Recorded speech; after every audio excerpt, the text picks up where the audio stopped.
Hello, my darling, and welcome to today's story time. Now lie back, close your eyes, and let me read you to sleep. And now, on with our story time. Chapter 1.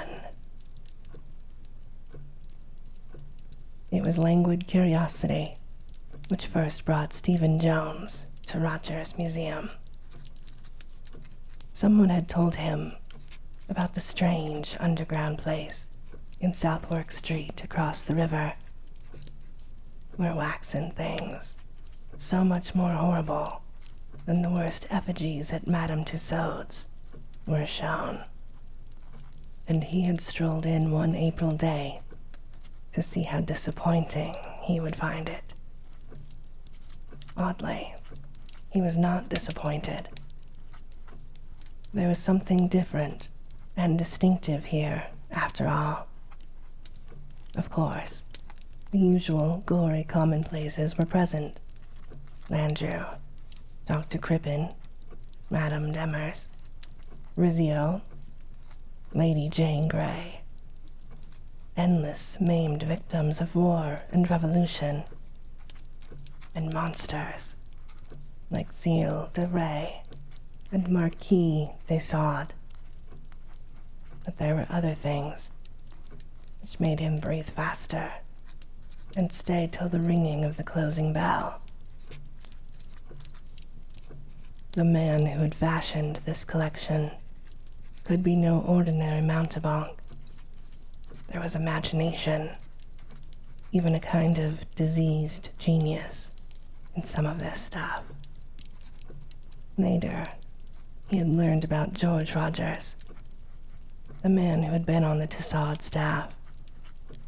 But some trouble had developed, which led to his discharge. There were aspersions on his sanity, and tales of his crazy forms of secret worship, though latterly, his success with his own basement museum had dulled the edge of some criticisms while sharpening the insidious point of others. Teratology and the iconography of nightmare were his hobbies, and even he had had the prudence to screen off some of his worst effigies in a special alcove for adults only. It was this alcove which had fascinated Jones so much. There were lumpish hybrid things, which only fantasy could spawn, molded with devilish skill, and colored in a horribly lifelike fashion. Some were the figures of well-known myth, gorgons, chimeras, dragons, cyclops, and all their shuddersome congeners. Others were drawn from darker and more furtively whispered cycles of subterranean legend, black, formless, Tsagwa, many-tentacled Cthulhu, the proboscidean Chognarfogan, and other rumored blasphemies from forbidden books like the Necronomicon, the Book of Ibon, or the Unsprachlichen Kulten of von Huntz. But worst, were wholly original with Rogers, and represented shapes which no tale of antiquity had ever dared to suggest. Several were hideous parodies on forms of organic life we know, while others seemed taken from feverish dreams of other planets and other galaxies. The wilder paintings of Clark Ashton Smith might suggest a few, but nothing could suggest the effect of poignant, loathsome terror created by their great size and fiendishly cunning workmanship, and by the diabolically clever lighting conditions under which they were exhibited. Stephen Jones, as a leisurely connoisseur of the bizarre and art, had sought out Rogers himself in the dingy office and workroom behind the vaulted museum chamber. An evil-looking crypt, lighted dimly by dusty windows, set, slit-like, and horizontal in the brick wall, on a level with the ancient cobblestones of a hidden courtyard. It was here that the images were repaired. Here, too, where some of them had been made. Waxen arms, legs, heads, and torsos lay in grotesque array on various benches, while on high tiers of shelves, matted wigs, ravenous-looking teeth, and glassy, staring eyes were indiscriminately scattered. Costumes of all sorts hung from hooks, and in one alcove were great piles of flesh-colored wax cakes, and shelves filled with paint cans and brushes of every description. In the center of the room was a large melting furnace used to prepare the wax for molding, its firebox topped by a huge iron container on hinges, with a spout which permitted the pouring of melted wax with the merest touch of a finger. Other things in the dismal crypt were less describable. Isolated parts of problematical entities, whose assembled forms were the phantoms of delirium. At one end was a door of heavy plank, fastened by an unusually large padlock, and with a very peculiar symbol painted over it. Jones, who had once had access to the dreaded Necronomicon, shivered involuntarily as he recognized that symbol. This showman, he reflected, must indeed be a person of disconcertingly wide scholarship in dark and dubious fields. Nor did the conversation of Rogers disappoint him. The man was tall, lean, and rather unkempt, with large black eyes which gazed combustively from a pallid, unusually stubble-covered face. He did not resent Jones's intrusion, but seemed to welcome the chance of unburdening himself to an interested person. His voice was of singular depth and resonance, and harbored a sort of repressed intensity, bordering on the feverish. Jones did not wonder that many had thought him mad. With every successive call, and such calls became a habit as the weeks went by, Jones had found Rogers more communicative and confidential. From the first, there had been hints of strange faiths and practices on the showman's part, and later, on these hints expanded into tales, despite a few odd corroborative photographs, whose extravagance was almost comic. It was sometime in June, on a night when Jones had brought a bottle of good whiskey and plied his host somewhat freely, that the really demented talk first happened. Before that, there had been wild enough stories.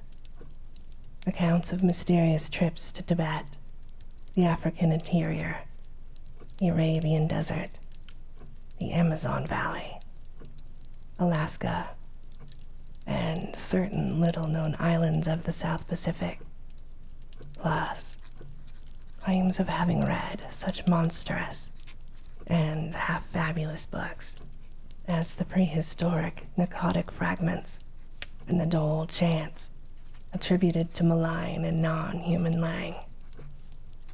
But nothing in all this had been so unmistakably insane as what had cropped out that June evening under the spell of whiskey.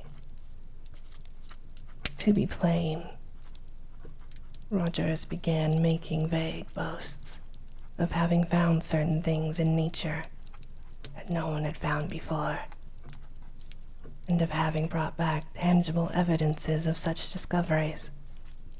According to his bibulous harangue, he had gone farther than anyone else in interpreting the obscure and primal books he studied, and had been directed by them to certain remote places where strange survivals are hidden. Survivals of eons and life cycles earlier than mankind, and, in some cases, connected with other dimensions and other worlds, communication with which was frequent in the forgotten pre-human days. Jones marveled at the fancy which could conjure up such notions, and wondered just what Roger's mental history had been. Had his work amidst the morbid grotesqueries of Madame Tussaud's been the start of his imaginative flights, or was that tendency innate, so that his choice of occupation was merely one of its manifestations? At any rate, the man's work was very closely linked with his notions. Even now, there was no mistaking the trend of his blankest hints about the nightmare monstrosities in the screened-off, adults-only alcove. Heedless of ridicule, he was trying to imply that not all of these demonic abnormalities were artificial. It was Jones's frank skepticism and amusement at these irresponsible claims which broke up the growing cordiality. Rogers, it was clear, took himself very seriously, for he now became morose and resentful, continuing to tolerate Jones only through a dogged urge to break down his wall of urbane and complacent incredulity. Wild tales and suggestions of rites and sacrifices to nameless elder gods continued, and now and then Rogers would lead his guest to one of the hideous blasphemies in the screened-off alcove and point out features difficult to reconcile with even the finest human craftsmanship. Jones continued his visits through sheer fascination, though he knew he had forfeited his host's regard. At times, he would try to humor Rogers with pretended assent to some mad hint or assertion, but the gaunt showman was seldom to be deceived by such tactics. The tension came to a head later in September. Jones had casually dropped into the museum one afternoon and was wandering through the dim corridors, whose horrors were now so familiar, when he heard a very peculiar sound from the general direction of Roger's workroom. Others heard it too, and startled nervously as the echoes reverberated through the great vaulted basement.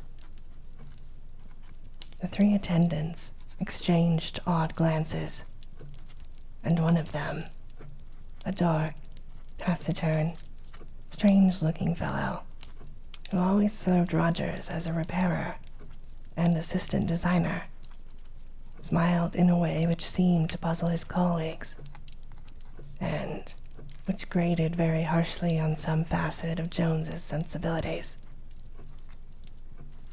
It was the yelp or scream of a dog, and was such a sound as could be made only under conditions of the utmost fright and agony combined. Its stark, anguished frenzy was appalling to hear. And in this setting of grotesque abnormality, it held a double hideousness. Jones remembered that no dogs were allowed in the museum.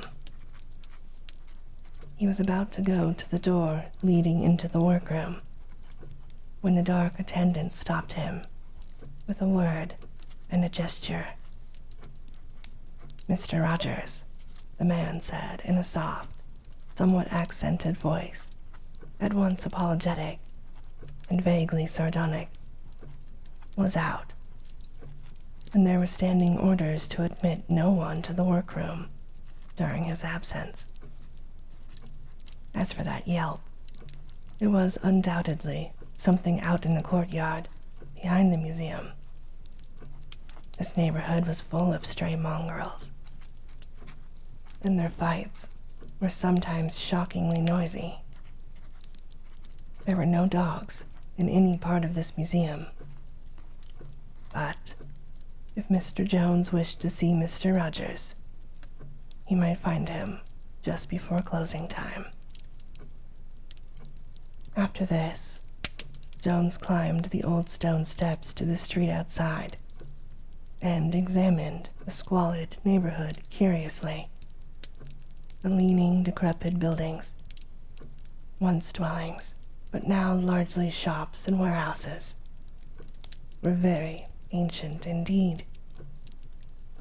Some of them were of a gabled type, seeming to go back to Tudor times, and a faint miasmic stench hung subtly about the whole region.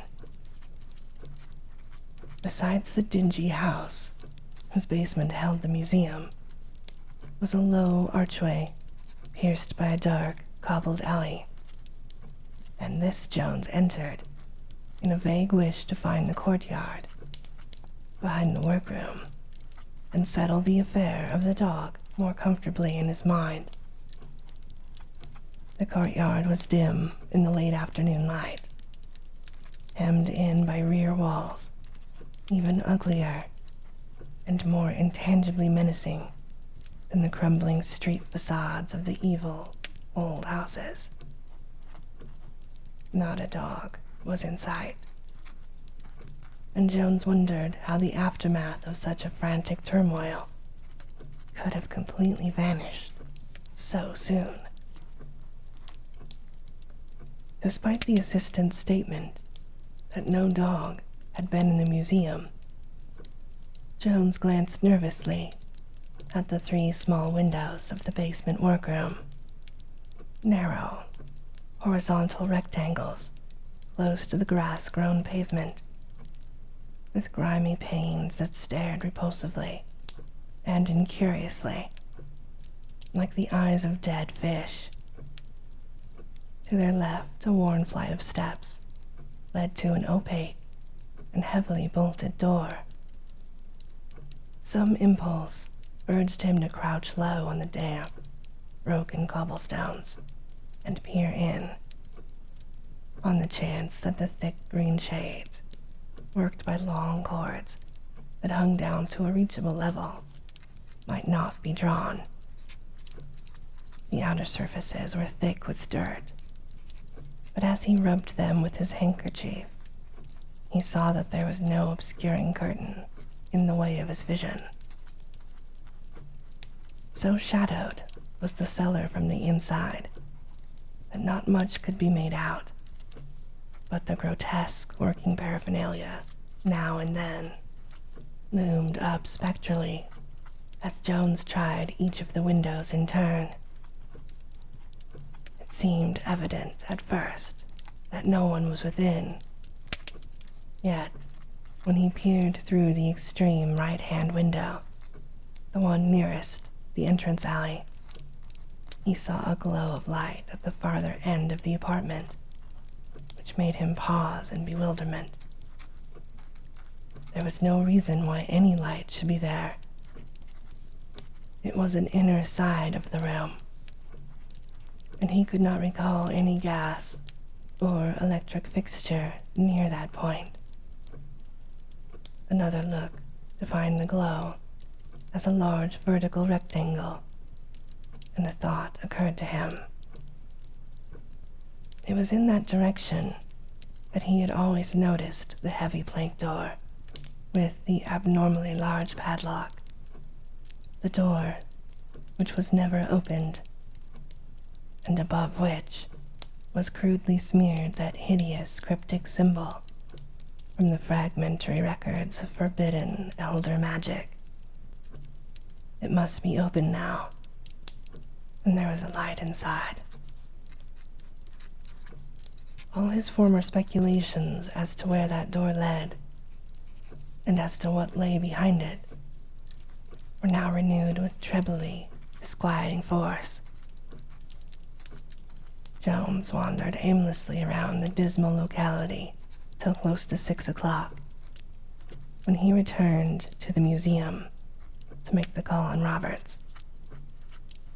He could hardly tell why he wished so especially to see the man just then, but there must have been some subconscious misgivings about that terribly unplaceable canine scream from that afternoon, and about the glow of light in that disturbing and usually unopened inner doorway with that heavy padlock.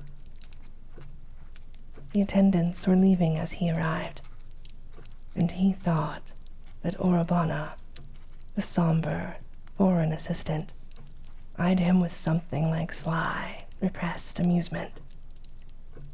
He did not relish that look, even though he had seen the fellow turn it on his employer many times. The vaulted exhibition room was ghoulish in its desertion, but he strode quickly through it and rapped at the door of the office and workroom. Response was slow in coming, though there were footsteps inside. Finally, in response to a second knock, the lock rattled, and the ancient 6-paneled portal creaked reluctantly open to reveal the slouching, feverish-eyed form of George Rogers. From the first, it was clear that the showman was in an unusual mood. There was a curious mixture of reluctance and actual gloating in his welcome, and his talk at once veered to extravagances of the most hideous and incredible sort. Surviving elder gods, nameless sacrifices, the other than artificial nature of some of the alcove horrors, all the usual boasts, but uttered in a tone of peculiarly increasing confidence. Obviously, Jones reflected, the poor fellow's madness was gaining on him. From time to time, Rogers would send furtive glances toward the heavy padlocked inner door at the end of the room, or toward a piece of coarse burlap on the floor not far from it, beneath which some small object appeared to be lying. Jones grew more nervous as the moments passed, and began to feel as hesitant about mentioning the afternoon's oddities as he had been formerly anxious to do so. Roger's grimly resonant bass almost cracked under the excitement of his fevered rambling. "Do you remember," he shouted, "what I told you about that ruined city in Indochina where the Cho-Chos lived? You had to admit I'd been there when you saw the photographs, even if you thought I made that oblong swimmer in darkness out of wax. If you'd seen it writhing in the underground pools as I did. Well, this is bigger still. I never told you about this, because I wanted to work out the later parts before making any claim. When you see the snapshots, you'll know the geography couldn't have been faked. And I fancy I have another way of proving that it isn't any waxed concoction of mine. You've never seen it, or the experiments wouldn't let me keep it on exhibition.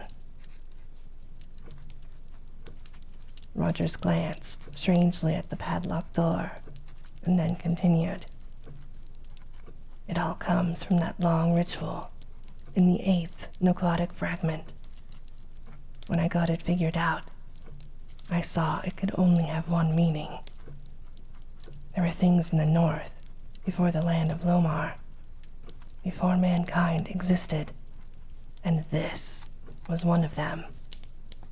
It took us all the way to Alaska and up the Noatak from Fort Morton, but the thing was there as we knew it would be.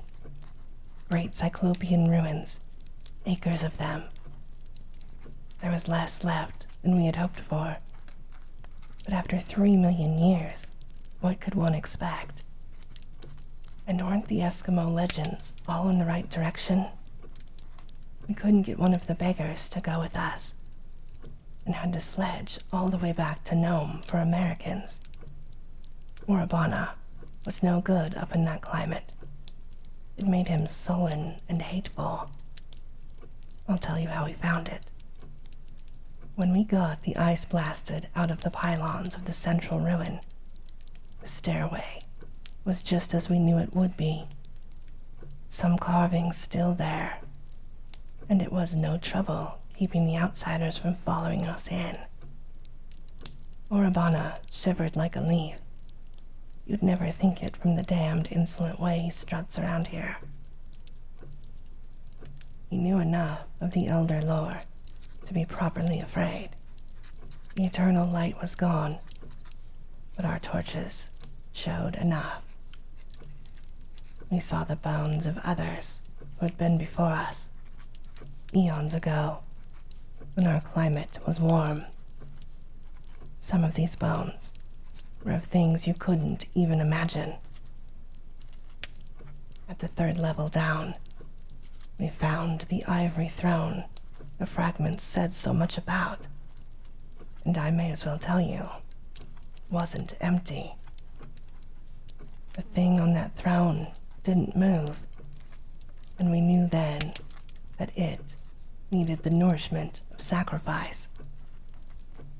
But we didn't want to wake it then.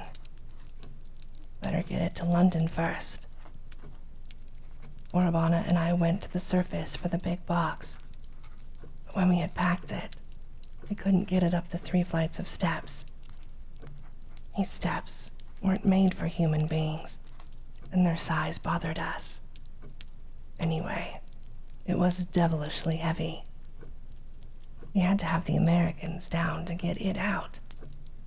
They weren't anxious to go into the place. But of course, the worst thing was already safely inside the box.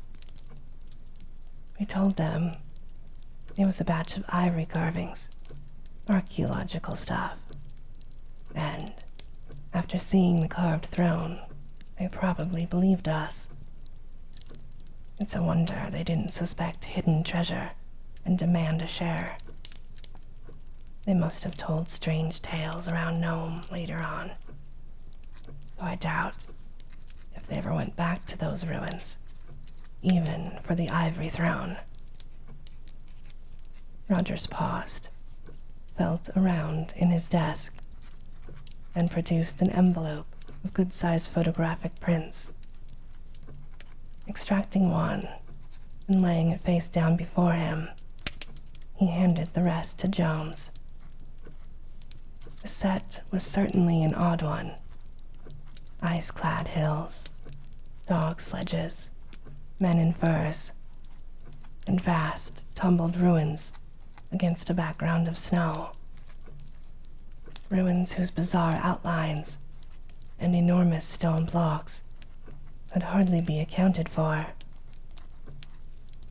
One flashlight view showed an incredible interior chamber with wild carvings and a curious throne whose proportion could not have been designed for a human occupant.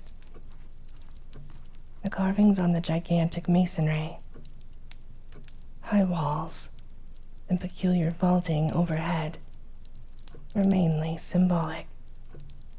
and involved both wholly unknown designs and certain hieroglyphs darkly sided in obscene legends. Over the throne loomed the same dreadful symbol, which was now painted on the workroom wall above that padlocked plank door.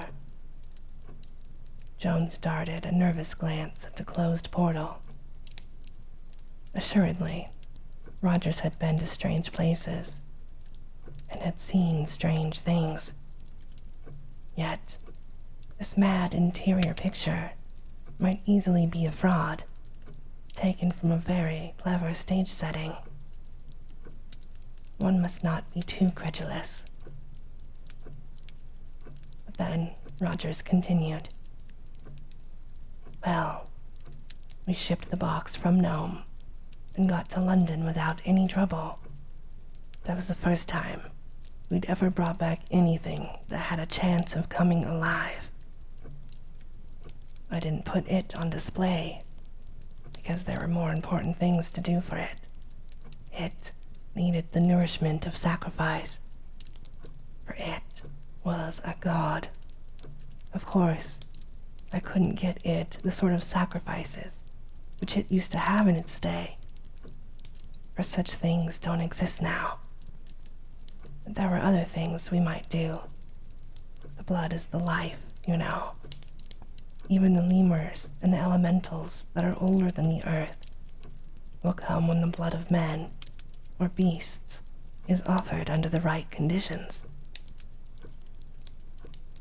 The expression of Roger's face was growing very alarming and repulsive. Jones began fidgeting in his chair. Roger seemed to notice his guest's nervousness and continued with a distinctly evil smile. It was last year that I got it, and ever since then, I've been trying rites and sacrifices. Urabana hasn't been much help, for he was always against the idea of waking it. He hates it, probably because he's afraid of what it will come to mean. He carries a pistol all the time to protect himself. The fool. As if there were human protection against it. If I ever see him draw that pistol, I'll strangle him. He wanted me to kill it and make an effigy of it, but I've stuck by my plans, and I'm coming out on top in spite all the cowards like Urabana and damn sniggering skeptics like you, Jones. I've chanted the rites and made certain sacrifices. And last week, the transition came. The sacrifice was received and enjoyed. Rogers actually licked his lips at this, while Jones held himself uneasily rigid. The showman paused and rose, crossing the room to the piece of burlap at which he glanced so often. Bending down, he took hold of one corner as he spoke again. You've laughed enough at my work. Now it's time for you to get some facts. Urabana tells me you heard a dog screaming around here this afternoon. Do you know what that meant? Jones was startled.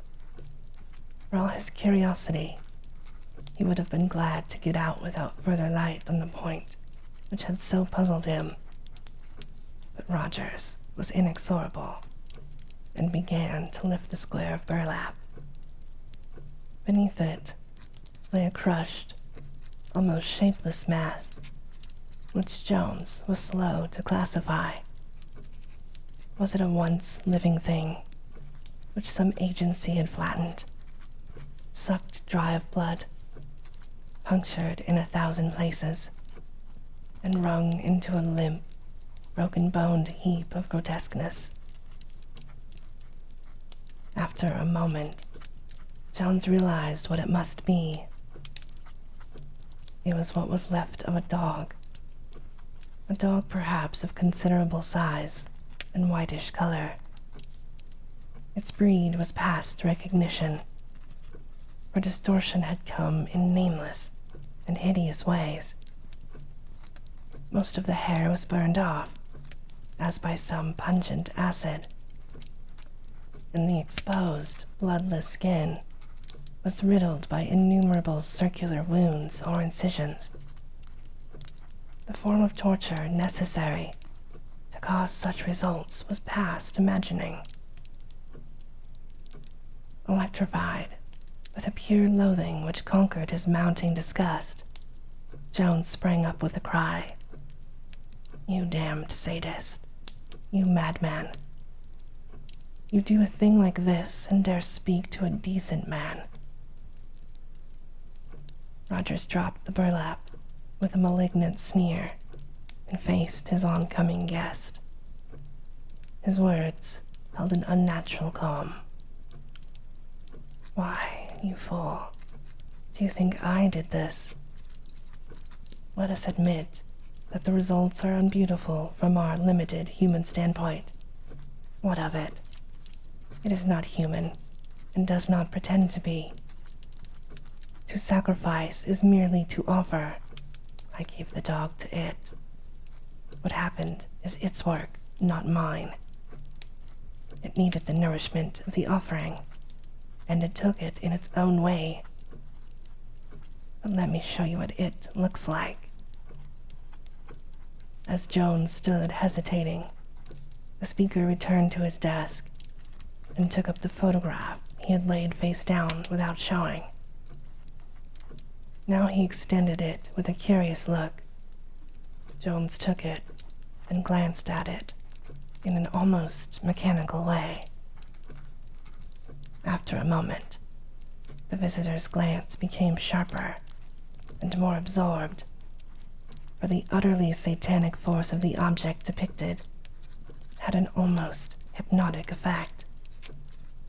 Certainly, Rogers had outdone himself in modeling the eldritch nightmare which the camera had caught. The thing was a work of sheer, infernal genius, and Jones wondered how the public would react when it was placed on exhibition. So hideous a thing had no right to exist. Probably the mere contemplation of it, after it was done, had completed the unhinging of its maker's mind and led him to worship it with brutal sacrifices. Only a stout sanity could resist the insidious suggestion that the blasphemy was, or once had been, some morbid and exotic form of actual life. The thing in the picture squatted or was balanced on what appeared to be a clever reproduction of the monstrosity carved throne in other curious photographs. To describe it with any ordinary vocabulary would be impossible, for nothing even roughly corresponding to it has ever come within the imagination of sane mankind. It represented something meant perhaps to be roughly connected with the vertebrae of this planet, though one could not be too sure of that. Its bulk was cyclopean, for even squatted, it towered to almost twice the height of Orabana, who was shown beside it. Looking sharply, one might trace its approximations toward the bodily features of the higher vertebrates. There was an almost globular torso, with 6 long, sinuous limbs, terminating in crab-like claws. From the upper end, a subsidiary globe bulged forward, bubble-like, its triangle of 3 staring, fishy eyes, its foot-long and evidently flexible proboscis, and a distended lateral system analogous to gills, suggesting that it was a head. Most of the body was covered with what at first appeared to be fur, but which on closer examination proved to be a dense growth of dark, slender tentacles or sucking filaments, each tipped with a mouth, suggesting the head of an asp. On the head and below the proboscis, the tentacles tended to be longer and thicker, and marked with spiral stripes, suggesting the traditional serpent locks of Medusa. To say that such a thing could have an expression seems paradoxical, yet Jones felt that that triangle of bulging fish eyes and that obliquely poised proboscis all bespoke a blend of hate, greed, and sheer cruelty incomprehensible to mankind, because it was mixed with other emotions not of the world of this solar system. Into this bestial abnormality, he reflected, Rogers must have poured at once all his malignant insanity and all his uncanny sculptural genius. The thing was incredible, and yet the photograph proved that it existed. Rogers interrupted his reveries. Well, what do you think of it?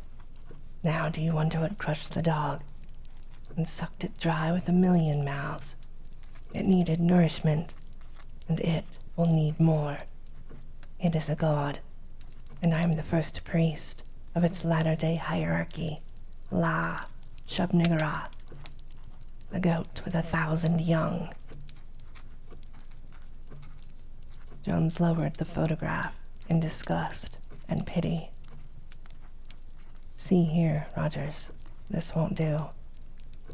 There are limits, you know. It's a great piece of work, and all that, but it isn't good for you. Better not see it anymore. Let Orabana break it up, and try to forget about it, and let me tear this beastly picture up, too. With a snarl, Rogers snatched the photograph and returned it to the desk. Idiot. You. And you still think it's all a fraud. You still think I made it. And you still think my figures are nothing but lifeless wax. Why, damn you. You're a worse clod than a wax figure yourself. But I've got proof this time, and you're going to know. Not just now, for it is resting after the sacrifice, but later. Oh yes, you will not doubt the power of it then. As Rogers glanced toward the padlocked inner door, Jones retrieved his hat and stick from a nearby bench. Very well, Rogers. Let it be later. I must be going now. But I'll call around tomorrow afternoon.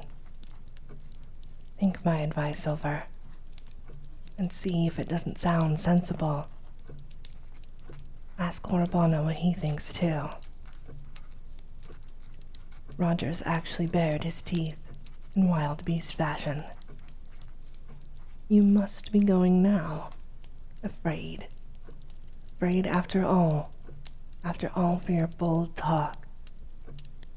You say the effigies are only wax, and yet you run away when I begin to prove that they aren't. You're like the fellows who take my standing bet that they daren't spend the night in the museum. They come boldly enough, but after an hour, they shriek and hammer to get out. You want me to ask Orabana? You two, always against me. You want to break down the coming earthly reign of it. Jones preserved his calm. No, Rogers. There's nobody against you. And I'm not afraid of your failures, either. Much as I admire your skill. But we're both a bit nervous tonight, and I fancy some rest will do us good. Again, Rogers refused his guest's departure. "You're not afraid? Then why are you so anxious to go? Look here. Do you or don't you dare to stay alone here in the dark?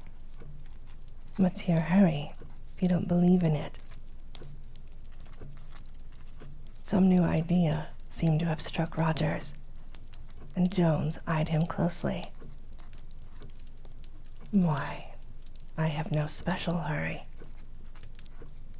But what would be gained by my staying here alone? What would it prove? My only objection is that it isn't very comfortable for sleeping. What good would it do either of us?" This time, it was Jones who was struck with an idea. He continued in a tone of conciliation. "See here, Rogers. I have just asked you what it would prove if I stayed, when we both know. It would prove your effigies are just effigies, and that you oughtn't let your imagination go the way it's been going. Suppose I do stay. If I stick it out till morning, will you agree to take a new view of things, go on vacation for 3 months or so, and let Orabana destroy that new thing of yours? Come on now. Isn't that fair?" The expression on Roger's face was hard to read. It was obvious that he was thinking quickly, and that of sundry conflicting emotions. Malign triumph was getting the upper hand. His voice held a choking quality as he replied,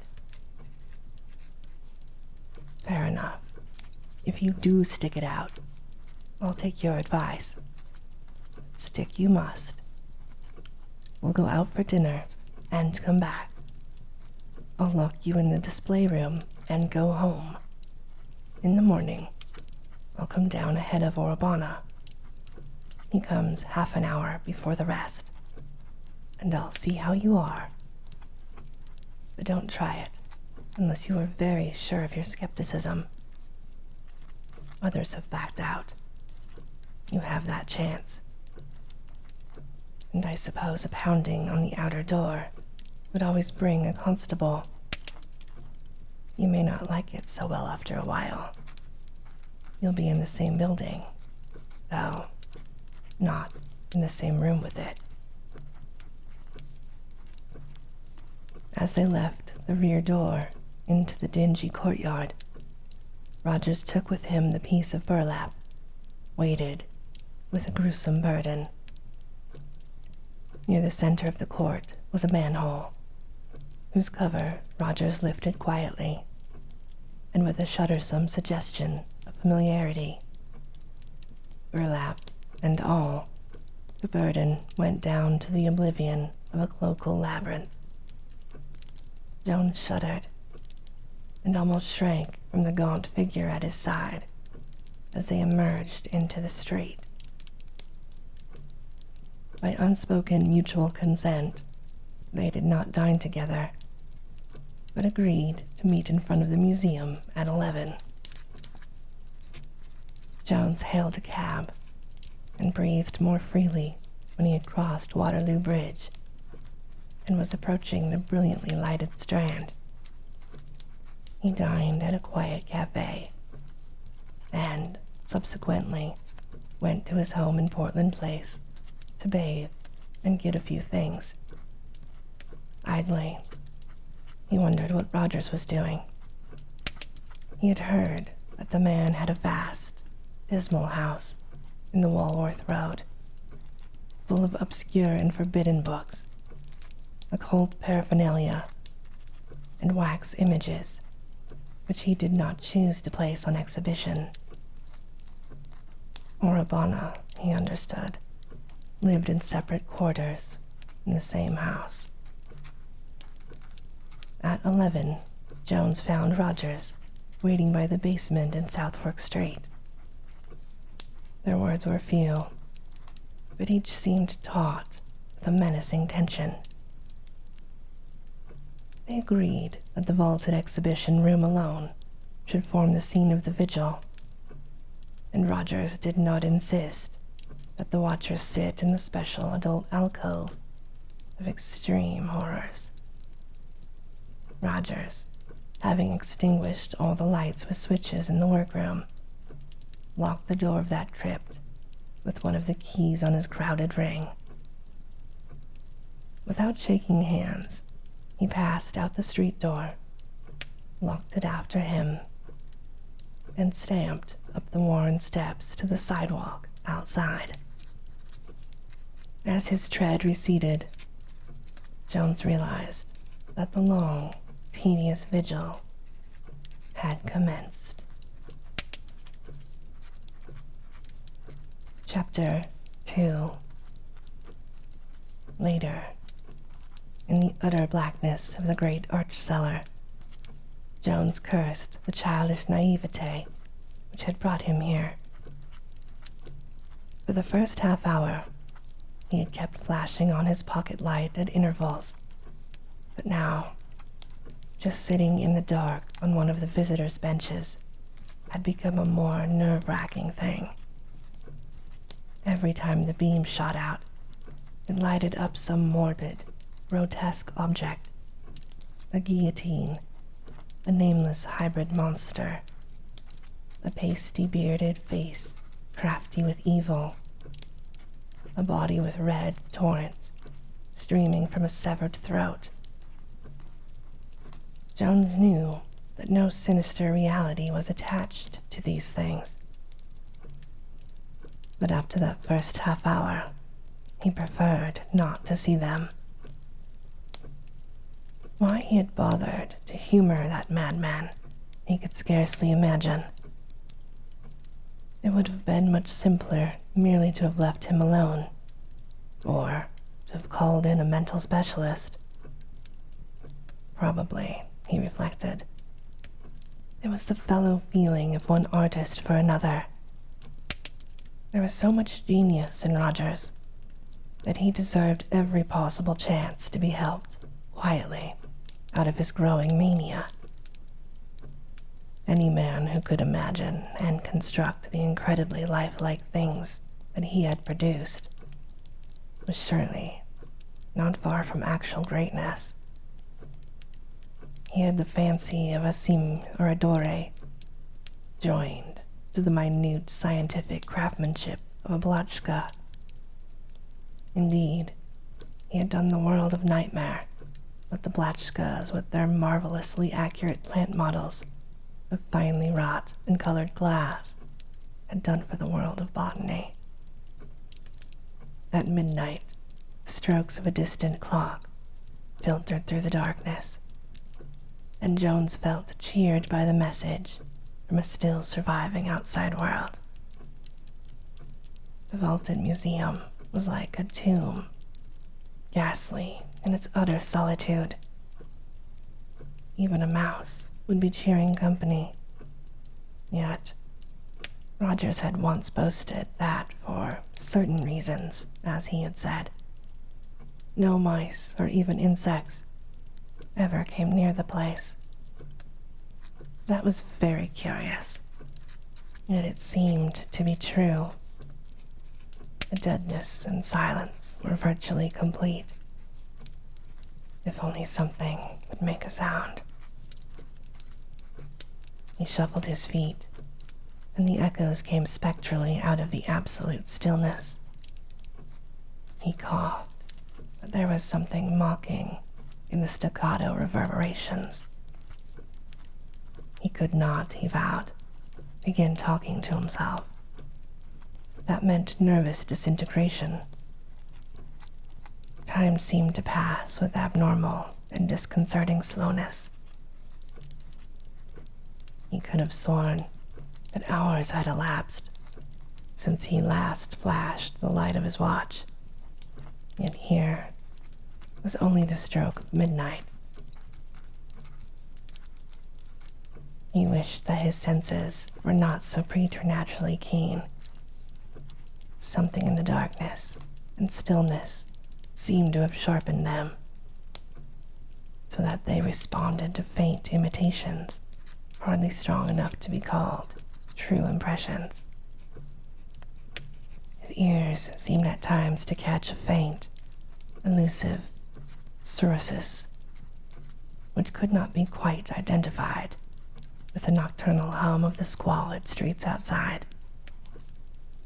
And he thought of vague, irrelevant things, like the music of the spheres and the unknown, inaccessible life of alien dimensions pressing on our own.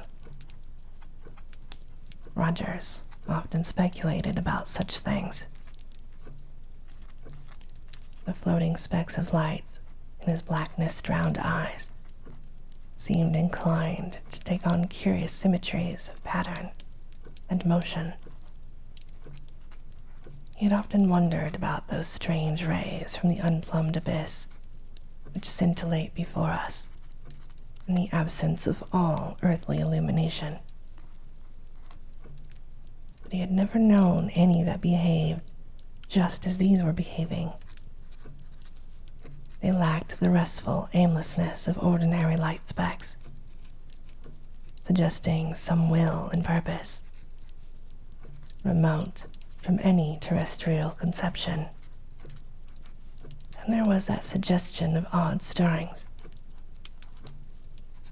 He knew nothing was open, yet, in spite of the general draftlessness, Jones felt that the air was not uniformly quiet. There were intangible variations in pressure, not quite decided enough to suggest the loathsome pawings of unseen elementals. It was abnormally chilly, too. He did not like any of this. The air tasted salty, as if it were mixed with the brine of dark subterranean waters, and there was a bare hint of some odor of ineffable mustiness.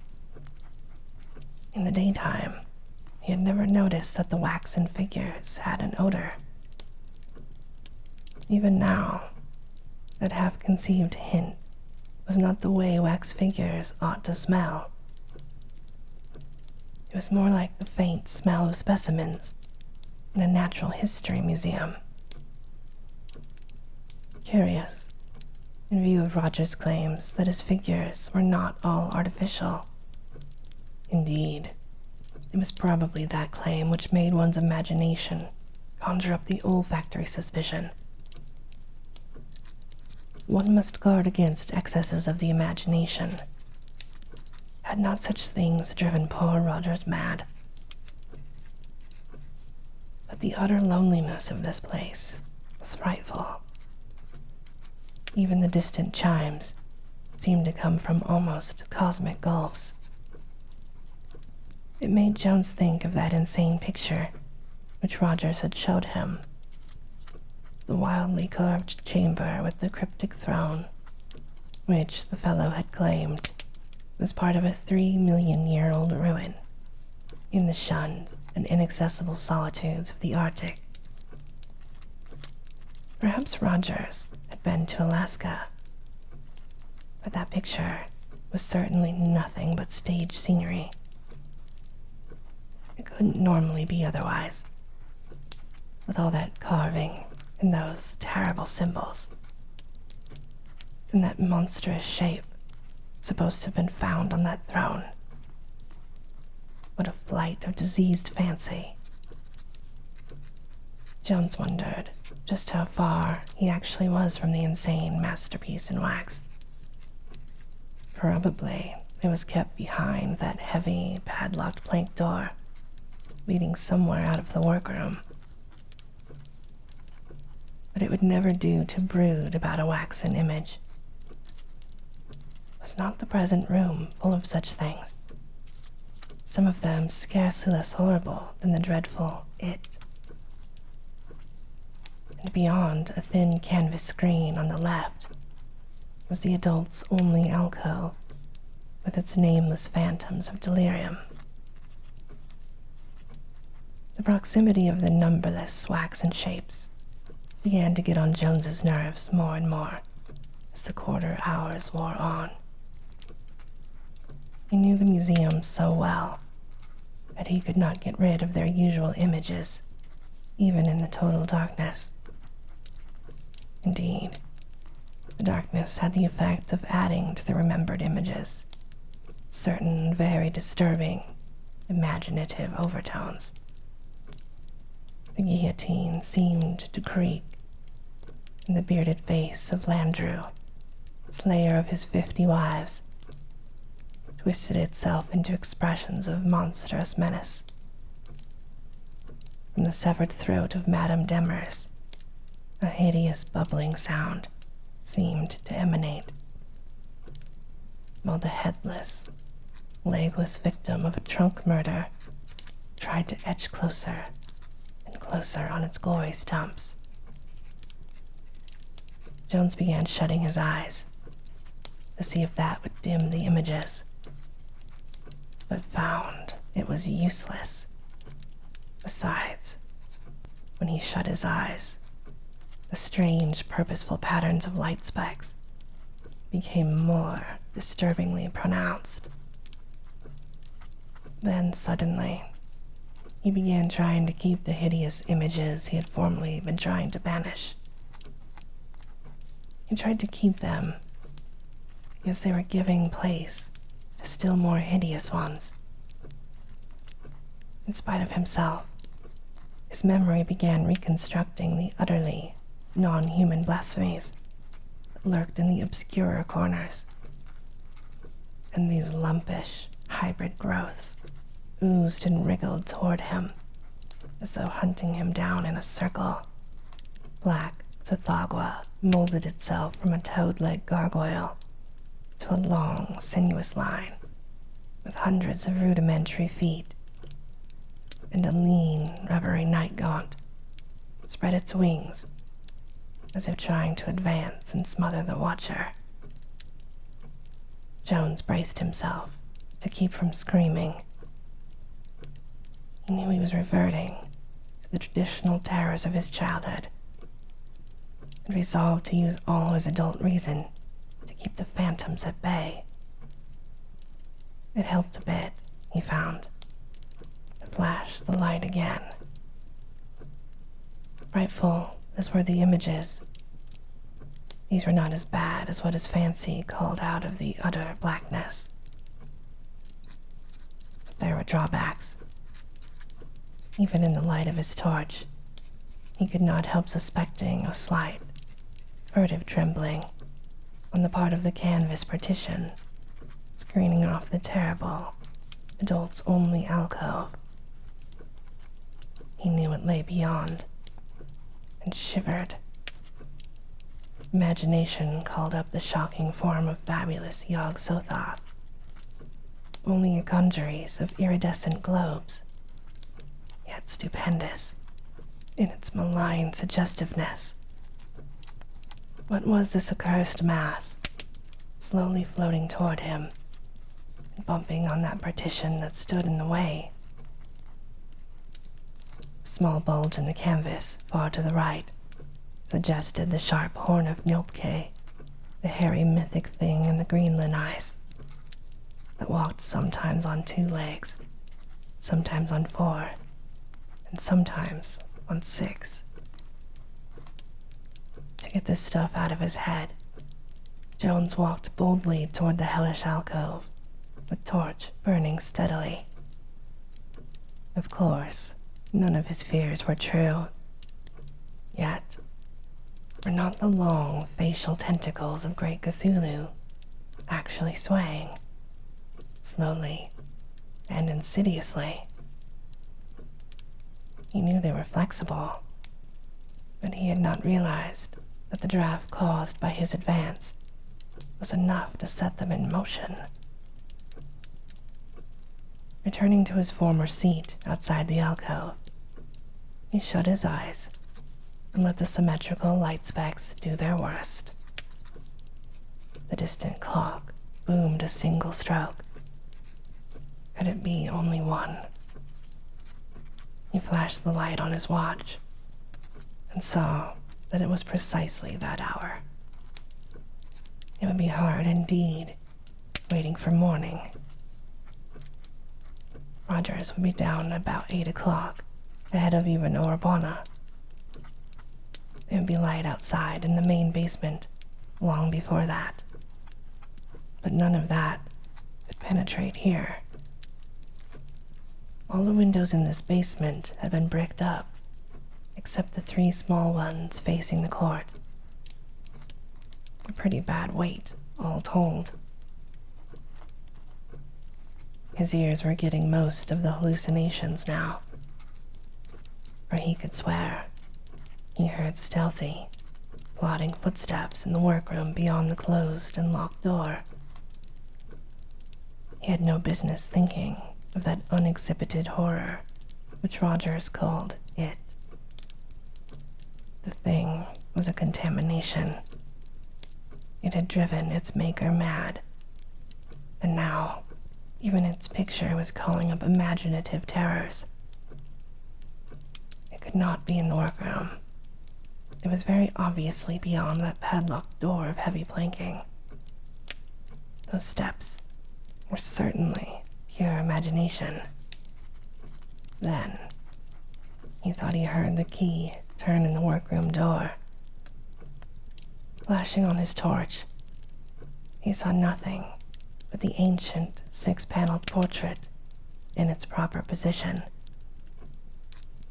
Again, he tried darkness and his closed eyes, but there followed a harrowing illusion of creaking.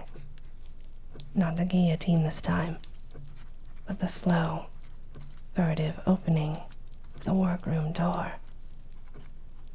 He would not scream. Once he screamed, he would be lost. There was a sort of padding or shuffling audible now, and it was slowly advancing toward him. He must retain command of himself. Had he not done so when the nameless brain shapes tried to close in on him? The shuffling crept nearer, and his resolution failed. He did not scream, but merely gulped out a challenge.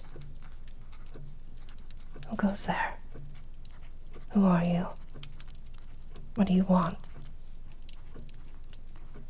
There was no answer, but the shuffling kept on. Jones did not know which he feared most to do: turn on his flashlight, or stay in the dark while the thing crept upon him.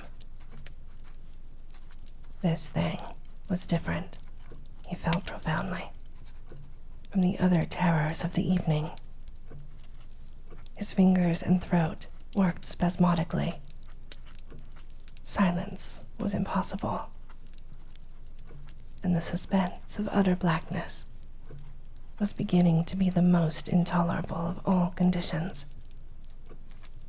Again, he cried out hysterically, "Halt! Who goes there?" as he switched on the revealing beams of his torch. Then, paralyzed by what he saw, he dropped the flashlight and screamed, not once, but many times. Shuffling toward him in the darkness was the gigantic, blasphemous form of a black thing not wholly ape, and not wholly insect. Its hide hung loosely upon its frame, and its rugose, dead-eyed rudiment of a head swayed drunkenly from side to side. Its forepaws were extended, with talons spread wide, and its whole body was taut with murderous malignity, despite its utter lack of facial expression. After the screams and the final coming of darkness, it leaped, and in a moment had Jones pinned to the floor. There was no struggle, for the watcher had fainted. Jones's fainting could not have lasted more than a moment. for the nameless thing was apishly dragging him through the darkness when he began recovering consciousness. What started him fully awake were the sounds which the thing was making, or rather, the voice with which it was making them. The voice was human, and it was familiar. Only one living thing could be behind the hoarse, feverish accents which were chanting to an unknown horror. La, la, it was howling. I am coming, O Ron Tigat, coming with the nourishment. You have waited long and fed ill, but now you shall have what was promised, that and more. For instead of Urabana, it will be one of high degree who have doubted you. You shall crush and drain him with all his doubts, and grow strong thereby, and ever after among men he shall be shown as a monument to your glory, Ron-T God, infinite and invincible. I am your slave and high priest. You are hungry, and I provide. I read the sign and have led you forth. I shall feed you with blood, and you shall feed me with power. La, Shub-Niggurath, goat with 1,000 young. In an instant, all the terrors of the night dropped from Jones like a discarded cloak. He was again master of his mind, for he knew the very earthly and material peril he had to deal with. This was no monster of fable, but a dangerous madman. It was Rogers, dressed in some nightmare covering of his own design, and about to make a frightful sacrifice to the devil god he had fashioned out of wax. Clearly, he must have entered the workroom from the rear courtyard, donned his disguise, and then advanced to seize his neatly trapped and fear-broken victim. His strength was prodigious, and if he was to be thwarted, one must act quickly. Counting on the madman's confidence in his unconsciousness, he determined to take him by surprise, while his grasp was relatively lax. The feel of a threshold told him he was crossing into the pitch-black workroom. With the strength of mortal fear, Jones made a sudden spring from the half-recumbent posture in which he was being dragged. For an instant, he was free of the astonished maniac's hands, and in another instant, a lucky lunge in the dark had put his hands at his captor's weirdly concealed throat. Simultaneously, Rogers gripped him again, and without further preliminaries, the two were locked in a desperate struggle of life and death. Jones's athletic training, without doubt, was his sole salvation, for his mad assailant, freed from every inhibition of fair play, decency, or even self-preservation, was an engine of savage destruction, as formidable as a wolf or a panther. Guttural cries sometimes punctured the hideous tussle in the dark. Blood spurted, clothing ripped, and Jones at last felt the actual throat of the maniac, shorn of its spectral mask. He spoke not a word, but put every ounce of energy into the defense of his life. Rogers kicked, gouged, butted, bit, clawed, and spat, yet found strength to yelp out actual sentences at times. Most of his speech was in a ritualistic jargon full of references to it or Ron Tigath. and to Jones's overwrought nerves, it seemed as if the cries echoed from an infinite distance of demonic snortings and bayings. Toward the last, they were rolling on the floor, overturning benches or striking against the walls and the brick foundations of the central melting furnace. Up to the very end, Jones could not be certain of saving himself, but chance finally intervened in his favor. A jab of his knee against Roger's chest produced a general relaxation, and a moment later, he knew he had won.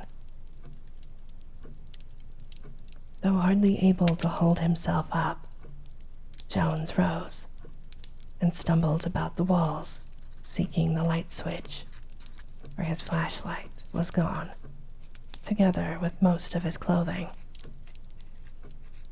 As he lurched along, he dragged his limp opponent with him, fearing a sudden attack when the madman came to. Finding the switch box, he fumbled until he had the right handle. Then, as the wildly disordered workroom burst into sudden radiance, he set about binding Rogers with such cords and belts as he could easily find. The fellow's disguise, or what was left of it, seemed to be made of a puzzling, strange sort of leather. For some reason, it made Jones's flesh crawl to touch it, and there seemed to be an alien, rusty odor about it. In the normal clothes beneath it was Roger's key ring, and this the exhausted victor seized as his final passport to freedom.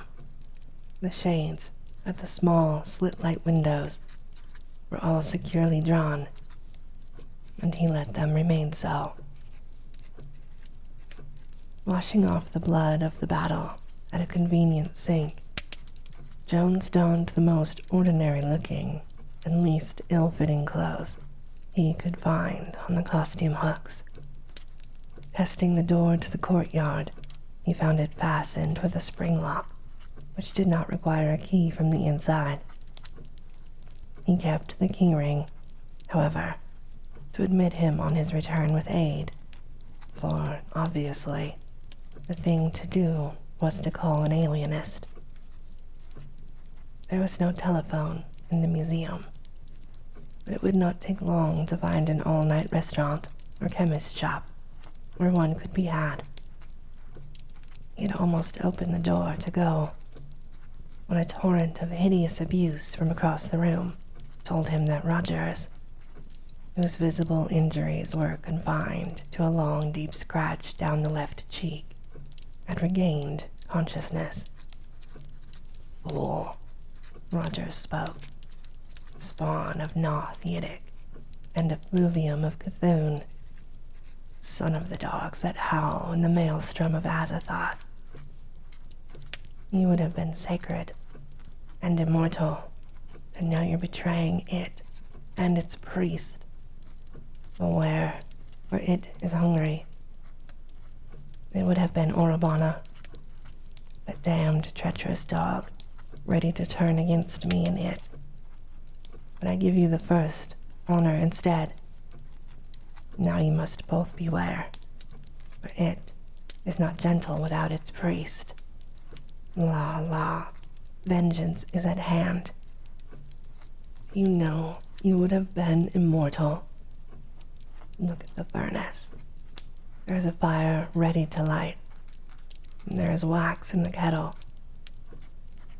I would have done with you as I have done with other once living forms. I, you, who vowed all my effigies are waxen, would have become a waxen effigy yourself. The furnace was all ready when it had its fill, and you were like the dog I showed you. I would have made your flattened, punctured fragments immortal. Wax would have done it. Haven't you said I'm a great artist? Wax in every pore, wax over every square inch of you, la la. And ever after, the world would have looked at your mangled carcass and wondered how I ever imagined and made such a thing.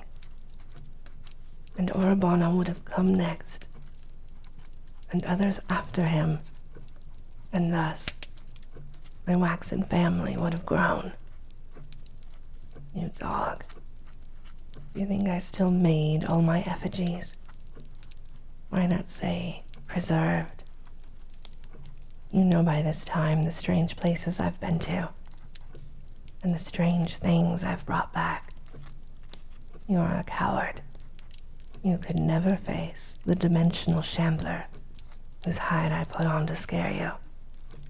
The mere sight of it alive, or even the full-fledged thought of it, would kill you instantly with fright. It waits, hungry for the blood that is the life. Rogers, propped against the wall, swayed to and fro in his bonds. See here, Jones. If I let you go, will you let me go? It must be taken care of by its high priest. Orabana will be enough to keep it alive.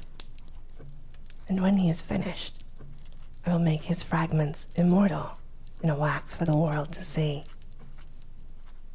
It could have been you, but you have rejected the honor. I won't bother you again. Let me go, and I will share with you the power that it will bring me. Great is Ron T. Goth. Let me go. Let me go. It is starving down there beyond the door, and if it dies, the old ones can never come back. Let me go. Jones merely shook his head, though the hideousness of the showman's imaginings revolted him. Rogers, now staring wildly at the padlocked plank door, thumped his head again and again against the brick wall, and kicked with his tightly bound ankles. Jones was afraid he would injure himself, and advanced to bind him more firmly to some stationary object. Writhing, Rogers edged away from him and set up a series of frenetic ululations whose utter, monstrous unhumaneness was appalling, and whose sheer volume was almost incredible. It seemed impossible that any human throat could produce noises so loud and piercing. And Jones felt that if this continued, there would be no need to telephone for aid. It would not be long before a constable would investigate, even granting that there were no listening neighbors in this deserted warehouse district. The madman howled, "Wazah, yea! Wazah, yea! Yaga hablo! Ron Tigoth! Cthulhu Fadagan! I! Ron Tigoth! Ron Tigoth! Ron Tigoth!" The tautly trussed creature, who had started squirming his way across the littered floor, now reached the padlocked plank door and commenced knocking his head thunderously against it. Jones dreaded the task of binding him further, and wished he were not so exhausted from the previous struggle. The violent aftermath was getting hideously on his nerves, and he began to feel a return of the nameless qualms he had felt in the dark. Everything about Rogers and his museum was so hellishly morbid and suggestive of black vistas beyond life. It was loathsome to think of the waxen masterpiece of abnormal genius, which must, at this very moment, be lurking close at hand in the blackness, beyond that heavy, padlocked door. And now, something happened which sent an additional chill down Jones's spine and caused every hair, even the tiny growth on the backs of his hands, to bristle with a vague fright beyond classification. Rogers had suddenly stopped screaming and beating his head against the stout plank door, and was now straining up to a sitting posture, head cocked on one side, as if listening intently for something. All at once, a smile of devilish triumph overspread his face, and he began speaking intelligibly again, this time a hoarse whisper, contrasting oddly with his former stentorian howling. "Listen, fool," Rogers said. "Listen hard. It has heard me, and it is coming. Can't you hear it splashing out of its tank down there at the end of the runway? I dug it deep, because there was nothing too good for it. It is amphibious, you know. You saw the gills in the picture. Came to Earth from lead-gray Yugoth, where the cities are under the warm, deep sea. It can't stand up in there. It's too tall. Has to sit or crouch. Let me get my keys. You must let it out and kneel down before it. Then we will go out and find a dog or cat, or perhaps a drunken man. Give it the nourishment it needs." It was not what the madman said, but the way he said it that disorganized Jones so badly. The utter sane confidence and sincerity in that crazed whisper were damnably contagious. Imagination, with such a stimulus, could find an active menace in the devilish wax figure that lurked unseen just beyond the heavy blanking. Eyeing the door in unholy fascination, Jones noticed that it bore several distinct cracks, though no marks of violent treatment were visible on this side. He wondered how large a room or closet lay behind it, and how the waxen figure was arranged. The maniac's idea of a tank and runway was as clever as all his other imaginings. Then, in one terrible instant, Jones completely lost the power to draw a breath. The leather belt he had seized for Roger's further strapping fell from his limp hands, and a spasm of shivering convulsed him from head to foot.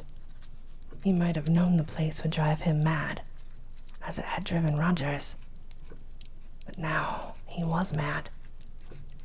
He was mad, for he now harbored hallucinations more weird than any which had assailed him earlier that night. The madman was bidding him hear the splashing of a mythical monster in a tank beyond that door. And now, God help him, he did hear it.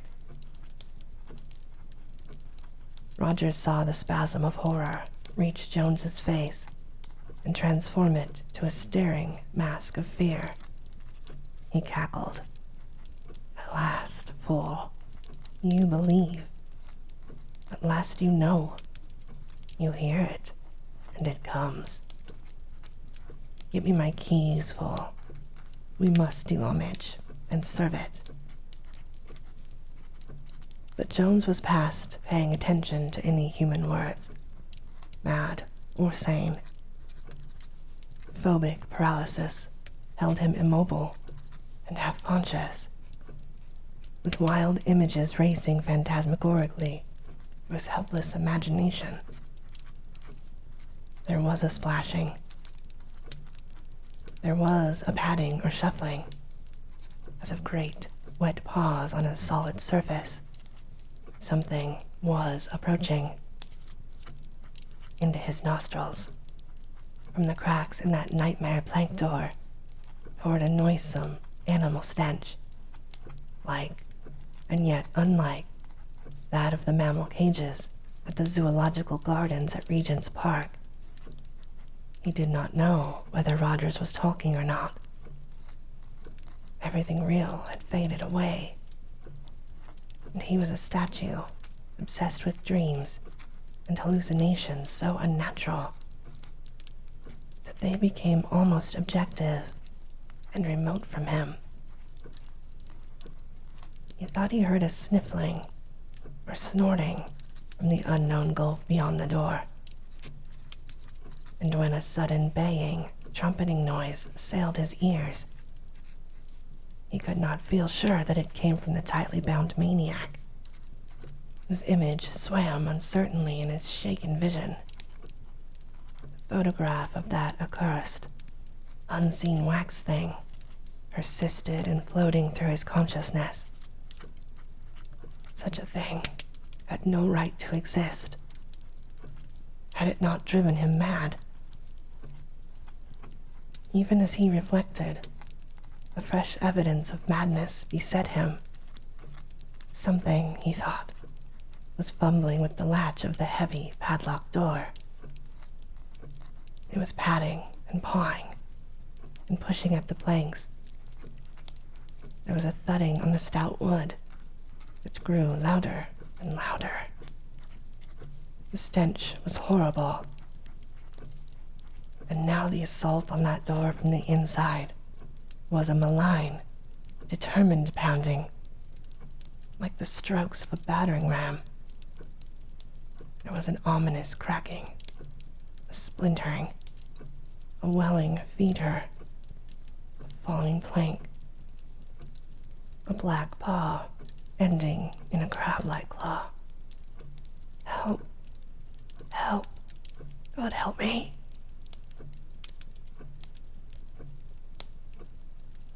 With intense effort, Jones is today able to recall a sudden bursting of his fear paralysis into the liberation of frenzied, automatic flight.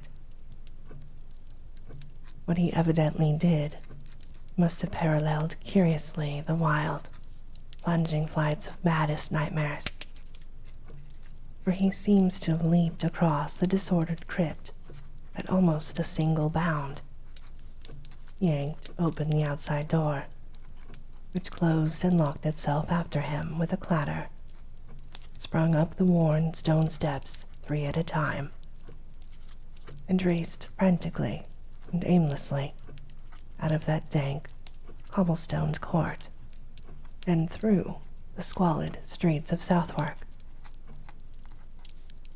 Here the memory ends. Jones does not know how he got home, and there is no evidence of his having hired a cab. Probably he raced by blind instinct, over Waterloo Bridge, along the Strand and Charing Cross, and up Haymarket and Regent Street to his own neighborhood. He still wore the strange melange of museum costumes. He grew conscious enough to call the doctor. A week later, the nerve specialist allowed him to leave his bed and walk in the open air. But he had not told the specialists much. Over his whole experience hung a pall of madness and nightmare, and he felt that silence was the only course. When he was up, he scanned intently all the papers which had accumulated since that hideous night, but he found no reference to anything strange at the museum. How much, after all, had been reality Where did reality end and morbid dream begin? Had his mind gone wholly to pieces in that dark exhibition chamber? And had the whole fight with Rogers been a phantasm of fever? It would help to put him on his feet if he could settle some of these maddening points. He must have seen that damnable photograph of the wax image called It. For no brain but Rogers could ever have conceived such a blasphemy. It was a fortnight before he dared to enter Southwark Street again. He went in the middle of the morning, when there was the greatest amount of sane, wholesome activity around the ancient, crumbling shops and warehouses. The museum sign was still there, and as he approached, he saw that the place was open. The gateman nodded in a pleasant recognition as he summoned up the courage to enter. And in the vaulted chamber below, an attendant touched his cap cheerfully. Perhaps everything had been a dream, but he dared to knock at the door of the workroom and look for Rogers. Then Orabana advanced to greet him. His dark, sleek face was a trifle sardonic, but Jones felt that he was not unfriendly. He spoke with a trace of accent. "Good morning, Mr. Jones. It is some time since we have seen you here. Did you wish Mr. Rogers? I am sorry, but he is away. He had a word of business in America and had to go. Yes, it was very sudden. I am in charge now, here and at the house. I tried to maintain Mr. Rogers' high standard until he is back." The foreign man smiled, perhaps from affability alone. Jones scarcely knew how to reply, but managed to mumble out a few inquiries about the day after his last visit. Orabana seemed greatly amused by the questions, and took considerable care in framing his replies. "Oh yes, Mr. Jones, the 28th of last month. I remember it for many reasons. In the morning, before Mr. Rogers got here, you understand, I found the workroom in quite a mess.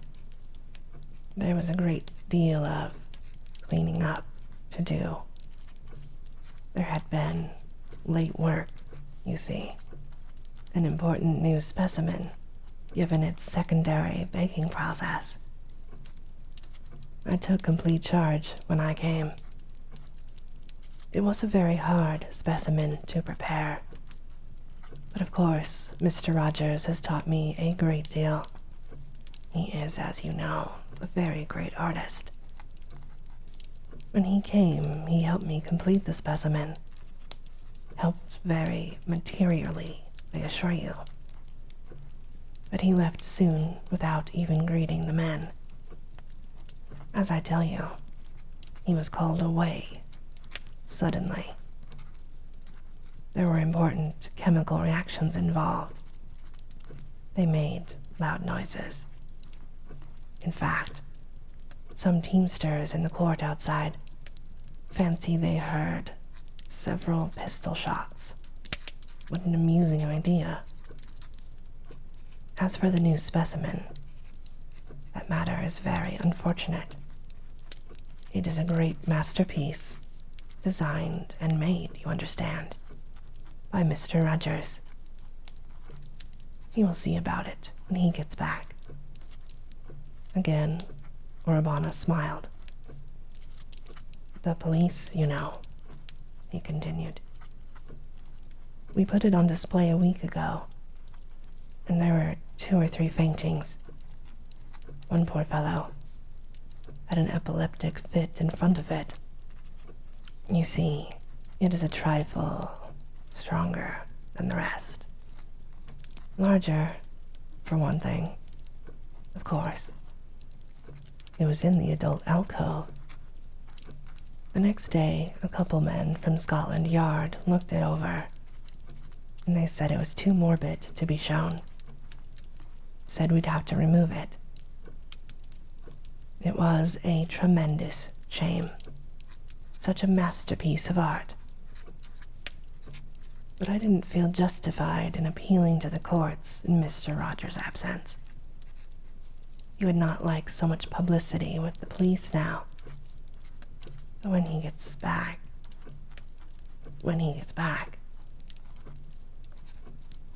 For some reason or other, Jones felt a mounting tide of uneasiness and repulsion. But Orabana was continuing.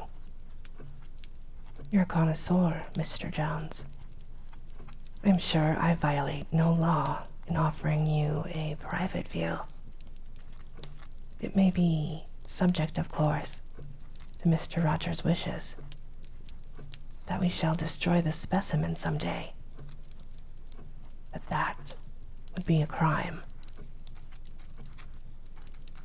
Jones had a powerful impulse to refuse the sight and flee immediately, but Orabana was leading him forward by the arm, and with an artist's enthusiasm. The adult alcove, crowded with nameless horrors, held no visitors. In the farthest corner, a large niche had been curtained off, and to this the smiling assistant advanced. You must know, Mr. Jones, that the title of this specimen is The Sacrifice to Ron T. Goth. Jones startled violently, but Orabana appeared not to notice. This shapeless, colossal god was a figure in certain obscure legends, which Mr. Rogers has studied. All nonsense, of course, as you so often assured Mr. Rogers. It is supposed to have come from outer space, and to have lived in the Arctic 3 million years ago. It treated its sacrifices rather peculiarly and horribly, as you shall see. Mr. Rogers had made it fiendishly lifelike, even with the face of the victim. Now trembling violently, Jones clung to the brass railing in front of the curtained niche. He almost reached out to stop Orabana when he saw the curtain beginning to swing aside. But some conflicting impulse held him back. The foreign man smiled triumphantly. Behold. Jones reeled in spite of his grip on the railing. God. Great God, he said. Fully 10 feet high, despite a shambling, crouching attitude, expressive of infinite cosmic malignancy. A monstrosity of unbelievable horror was shown starting forward from a cyclopean ivory throne covered with grotesque carvings. In the central pair of its 6 legs, it bore a crushed, flattened, distorted, bloodless thing, riddled with a million punctures, and in places seared as with some pungent acid.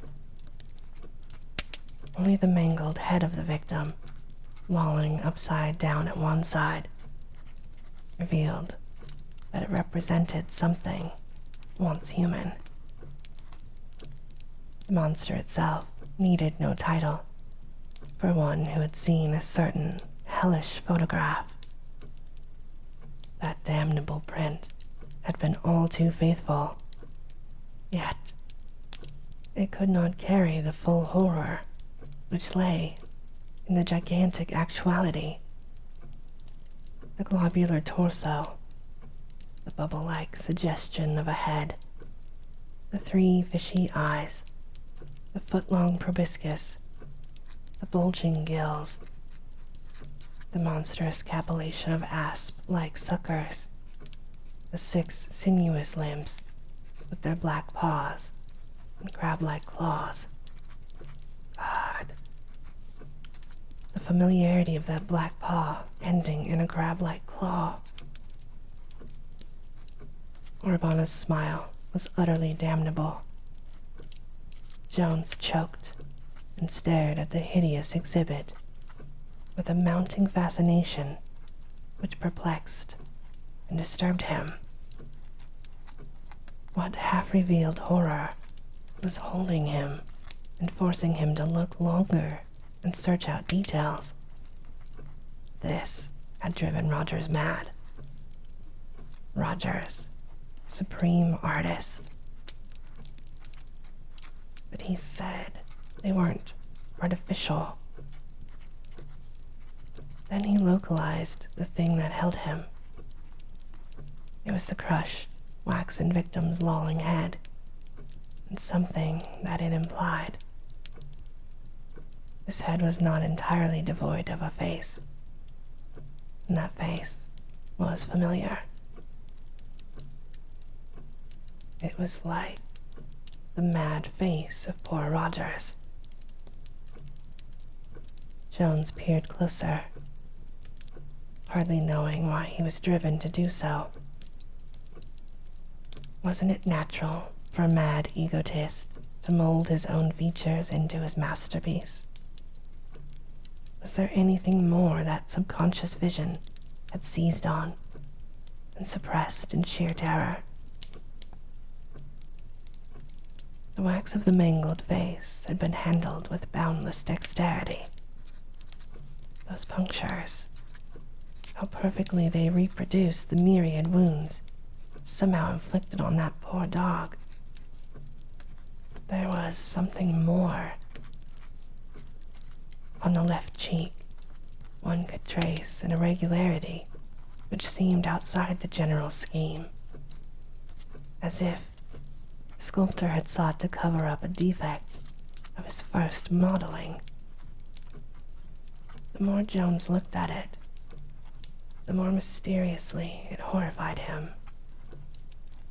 And then, suddenly, he remembered a circumstance which brought horror to his head. That night of hideousness, the tussle, the bound madman, and the long, deep scratch down the left cheek of the actual living Rogers. Jones, releasing his desperate clutch on the railing, sank into a total faint. Urbana continued to smile.